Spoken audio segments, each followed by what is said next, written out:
सबसे पहले मैं आज की प्रेस वार्ता में बताए हुए सभी पत्रकार बंधुओं का हार्दिक अभिनंदन करता हूँ। आज हमारी पत्रकार वार्ता ये बात का अभिनंदन करने के लिए है जिसमें लोग पिछड़ा वर्ग समिति की ओर से हम माननीय मुख्यमंत्री श्री अशोक गहलोत जी का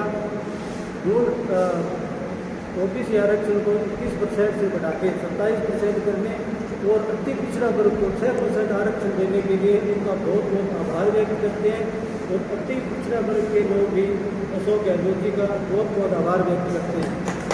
आगे हम मांग करते हैं और अति पिछड़ा वर्ग संघर्ष समिति की ओर से जातीय जनगणना की सेंट्रल सरकार से केंद्र सरकार से मांग करते हैं जातीय जनगणना करवाई जाए ताकि उसमें जातियों का वर्गीकरण करके और जो जरूरतमंद जातियाँ हैं उनको उनका बनता हुआ भाग्य गवर्नमेंट द्वारा दिया जाए और उनको सामाजिक सुरक्षा की गारंटी दी जाए।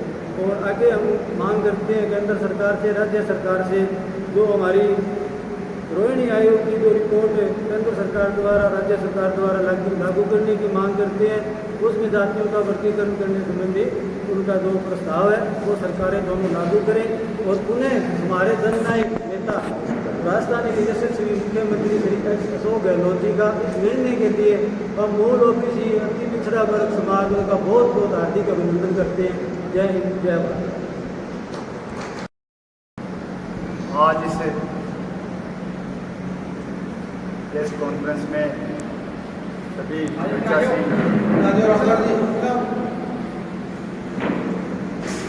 निश्चित रूप से जिस तरीके से मानगढ़ के अंदर जो आदिवासी सम्मेलन था 9 अगस्त को उसमें सार्वजनिक मंच पे माननीय गहलोत साहब ने एक घोषणा की कि ओबीसी का जो है वो आरक्षण बढ़ा के 6% उसको 27% किया जाएगा और जो बढ़ाने जा रहे हैं वो जो है उसको मूल ओबीसी को उस तरीके में रखा जाए। मैं समझता हूँ बहुत ही स्वागत योग्य कदम है। मूल ओबीसी उसका दिल की गहराई से अभिनंदन करती है और गहलोत साहब की उदारता से मैं बारीकी से परिचित हूँ। वो हमेशा लोगों की भावनाओं को समझ के उनके अनुरूप काम करने का काम करते हैं। लेकिन मैं सरकार से माननीय गहलोत साहब से आज इस मंच के माध्यम से इस बात की मांग करता हूँ कि खाली घोषणाएं बन के न रह जाए, क्योंकि जिस तरीके से आपने कमिटमेंट पब्लिक मीटिंग में किया है तुरंत प्रभाव से कैबिनेट की बैठक बुला के और इसको लागू करने का काम जब तक आप नहीं करोगे तो मैं समझता हूँ कि ये प्रॉपर जो लोगों की भावना जो मैं समझता हूँ आज उत्साहित है उस भावना को कहीं ना कहीं मैं समझता हूँ कि चोट लगेगी। लेकिन आपकी क्रियादली आपका व्यक्तित्व से मैं व्यक्तिगत परिचित हूँ। आप निश्चित रूप से जो स्टेटमेंट किए उस पर काम करने का काम करो और ये आगामी विधानसभा चुनाव से पहले अगर इस वर्ग को अगर फायदा मिलता है इसको इसमें शामिल किया जाता है तो मैं समझता हूँ कि आने वाला जो परिणाम है वो बहुत सकारात्मक आएगा। इसी परिप्रेक्ष्य में जिस तरीके से 2017 के अंदर माननीय प्रधानमंत्री नरेंद्र मोदी जी ने एक नोटिफिकेशन जारी करके रोहिणी कमेटी का गठन किया था और उसका कार्यकाल था 2 साल। अब 2 साल के बाद में उसका फिर 3 साल का कार्यकाल बढ़ा दिया, आज फिर बढ़ाने जा रहे हैं। तो मैं समझता हूं कि माननीय केंद्र सरकार से भी अनुरोध करता हूं कि जिस तरीके का आप लोगों को झूठा झुंझ ना देके और इसकी भावनाओं से खेल रहे हो ये न्यायोचित नहीं। अगर आप आगामी 2024 के लोकसभा चुनाव से पहले रोहिणी कमेटी को तुरंत प्रभाव से इस देश के अंदर कैबिनेट में पास करके लागू नहीं करोगे तो मैं समझता हूं कि इसका खामियाजा आप लोगों को भुगतना पड़ेगा। तो इसी परिप्रेक्ष्य में मूल ओबीसी समाज के जो प्रतिनिधि हैं सभी समाजों के जो संगठन के अध्यक्ष हैं गांव-गांव ढाणी तक जाएंगे और अपना पक्ष जो है मजबूती से रखेंगे। जो सरकारें अपना कमिटमेंट पूरा करने का काम करेगी उस सरकारों को हम हमेशा संबल देने का सहयोग करने का काम करेंगे। लेकिन जो बातें बड़े मंचों से बड़ी जगह हो रही है उसको ग्राउंड तक लेके जाने का काम जो सरकार करेगी जो पार्टी करेगी मैं समझता हूँ कि हम उसकी जो उदारता का जो है पूरी मजबूती से साथ देकर सहयोग करने का काम करेंगे। और जो सरकारें जो पार्टियाँ हमारे साथ खिलवाड़ कर रही है मजाक कर रही है जिस तरीके से सेंट्रल गवर्नमेंट जिस तरीके से रोहिणी कमेटी को आज तक लागू करने का काम नहीं किया ये मैं समझता हूँ कि बहुत ही निंदनीय है। और आगामी 2024 के लोकसभा चुनाव से पहले माननीय मोदी जी आप रोज ओबीसी करके जो है लोगों की भावनाओं से खेल जुड़े और उनको साथ लेके देश की सर्वोच्च सदन में का मुखिया बने बैठे हो, तो हमें भी खुशी है इस बात की। लेकिन कमिटमेंट पूरा करने का काम आप करें और सभी संस्था के अध्यक्षों की इसके बाद भी मैं समझता हूँ कि जो मूल ओबीसी के लोग हैं, जो संस्थाएं हैं, वहाँ तमाम संस्थाओं के संगठनों के जो एक मीटिंग हम लोग करेंगे और उस मीटिंग के माध्यम से गांव-गांव, ढाणी-ढाणी तक इस बात को लेके जाएंगे और जो कमिटमेंट पूरा नहीं करेगा उसको इस आने वाले समय में मैं समझता हूँ कि इसका खामियाजा भुगतना पड़ेगा।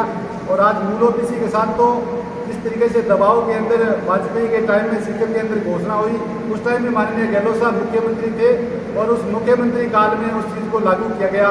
आज उनकी उदारता उनके दिल और दिमाग में आई कि आज इन वर्गों को, जो वर्ग हमेशा दूसरों की हेल्प करने का काम करते थे, इन ओबीसी वर्ग में जितनी जाति हैं उनको आप उठा के देखो, उनके कार्य पद्धति को उठा के देखो, इस देश के उत्थान में उनका बहुत बड़ा योगदान है।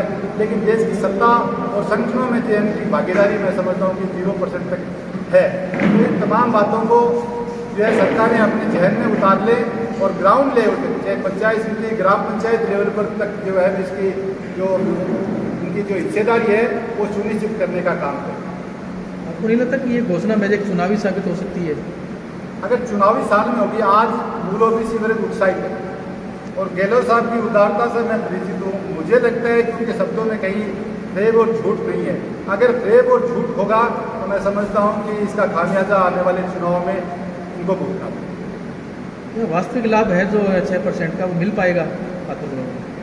मिलना चाहिए। आज आप राजनीतिक दृष्टि देख लो, इनका जो भागीदारी है, हिस्सेदारी, वो कमज़ोर होगी। आज सर्विस की लाइन में आप गवर्नमेंट सर्विस में देख लो, इसकी हिस्सेदारी कमज़ोर होगी। तो हर जगह है जो जातियाँ एक इस देश के उन ताकतवर लोगों का सपोर्ट करती थी, अपने कर्म के माध्यम से उनका सहयोग करती थी, आज वो हतोत्साहित है, आज हाशिए पे है। तो ये जिम्मेदारी सरकारों की है। लेकिन जब 2017 के अंदर माननीय मोदी जी ने ये बात कहा कि रोहिणी कमेटी का गठन किया और उसका कार्यकाल निरंतर बढ़ता जा रहा है, तो मैं समझता हूँ कि ये मूल ओबीसी वर्ग की भावनाओं पर छोड़। जातिगत गणना के कितने पक्ष में है आप? जातिगत जनगणना मैं समझता हूँ कि बिहार से निकल के आई और गहलोत साहब ने अपना कमिटमेंट उसी दिन 9 अगस्त को भी किया, आदिवासी दिवस के दिन जातिगत जनगणना होनी चाहिए। और मैं कहूँ ओबीसी की जो हिस्सेदारी है राजस्थान के अंदर 52% है और अगर प्रॉपर उसको उसकी ग्राउंड लेवल तक हिस्सेदारी देखें तो वो भी 2-5% में सिमट जाती है। उनका हक और अधिकार जो है चुनिंदे लोग पाते हैं। आपको नहीं लगता कि ये जातिगत आरक्षण है, जो जनगणना है, उसके होने के बाद समाज है वो प्रतिशतों में बढ़ जाएगा? नहीं, कोई प्रतिशत में नहीं बढ़ेगा। आज जो दबा कुचला समाज, जिस तरीके से बाबा साहब भीमराव अम्बेडकर ने ये व्यवस्था लागू की, तो मैं समझता हूँ कि उन्होंने इस देश की पूरी भौगोलिक स्थिति और आम जन को जो उन्होंने पढ़ने का काम किया, उनके कार्य क्षेत्र को देखने का काम किया और आज उसकी हिस्सेदारी कहीं न कहीं कमज़ोर हो रही है, तो देश कमज़ोर हो रहा है। तो ये लागू होनी चाहिए। जिसकी समाज की ज़्यादा प्रतिशत होगा, ज़्यादा भागीदारी होगी, तो वो समाज ज़्यादा मजबूत रहेगा। बिल्कुल साहब।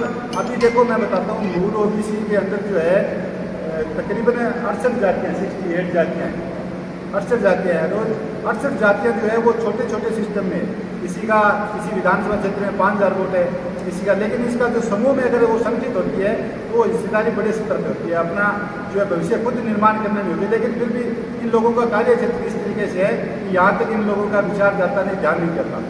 तो ये सरकारों को इस पर चिंता की मैं समझता हूँ गहलोत साहब की तारीफी कर। इसके अलावा जो मंच का आगामी क्या कार्य रहेगा? इस तरह की घोषणाएं हुई है कि सम्मान समारोह का जितने ओबीसी मूल ओबीसी वर्ग की संस्थाएं यहाँ बनी है, शामिल कुमार द्वार, चुनार, जिपा, धोबी के लिए जितनी संस्थाएं बनी हुई है, नाई, जितनी संस्थाएं बनी है, उन संस्थाओं के अध्यक्षों को एक समूह में इकट्ठा करके मीटिंग करेंगे और जो राजनीतिक क्षेत्र में हो, चाहे और एनजीओ चला रहे हो या किसी तरीके से समाज के अन्य हिस्सों में अपनी भागीदारी दे रहे हैं, उन लोगों को संगठित करके और इस पर बारीकी से काम करेंगे। और अब हम लोग जागे हैं, हमारे साथ अत्याचार या अन्याय जो है किसी तरीके का सहन नहीं किया।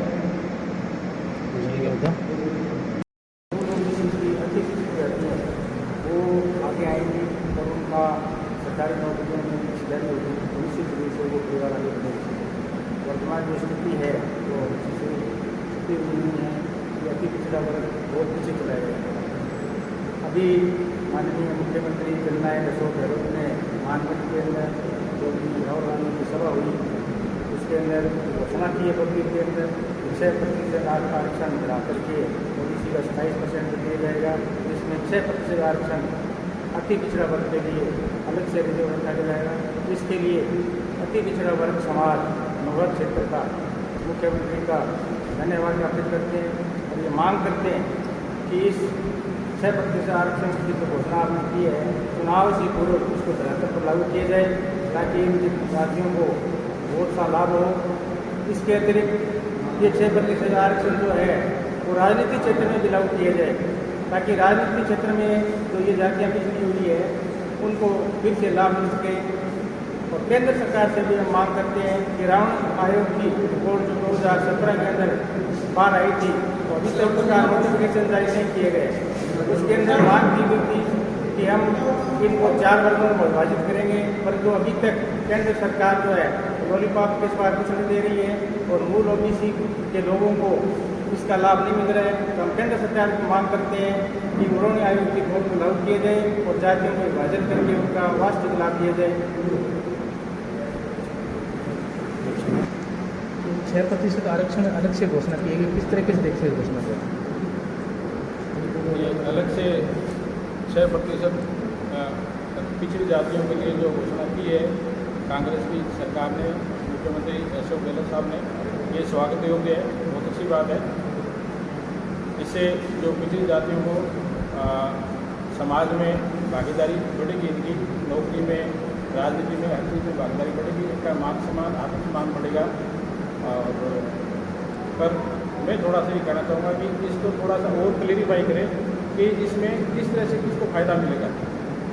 6% अति पिछड़ी जातियों को दे रहे हैं तो वो जो पहले से 21% है उसके अंदर भी इनको मिलेगा, उसके बाद में ये एक्स्ट्रा मिलेगा, या उन सारी जातियों को जो 50-60 जातियाँ अति पिछड़ी है उनको 6% में समेट देंगे और 21% में जो 2-4 जातियाँ जो बीच में घुस के और जो फ़ायदा ले रही है वो जातियाँ फ़ायदा लेती रहेगी और इनको 6 में समेट देंगे, या फिर 21% में हमें जो पहले मिल रहा था वैसे मिलता रहे और 6% ये एक्स्ट्रा मिले तो इसका अच्छा फ़ायदा है।